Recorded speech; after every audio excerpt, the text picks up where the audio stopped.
Hola, buenas tardes. El resultado de este fin de semana ha sido de Camparellada 0, Mataró Femenino 5. Un partido que esperábamos que fuera un partido, bueno, como fue, un partido muy competido, un partido contra un rival que, que sabe lo que juega y contra un rival que hace 3 semanas le habían empatado 1-1 a Torelló. Entonces sabíamos que sería un partido complicado y así fue.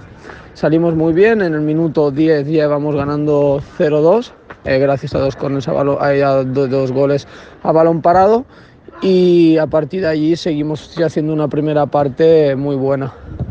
Segunda parte, cambia el tiempo, empieza a llover, empieza incluso gran parte de la segunda parte estuvo granizando con mucho frío y los dos equipos se notó, y eso hizo que nos fuéramos solo con un gol de diferencia esa segunda parte.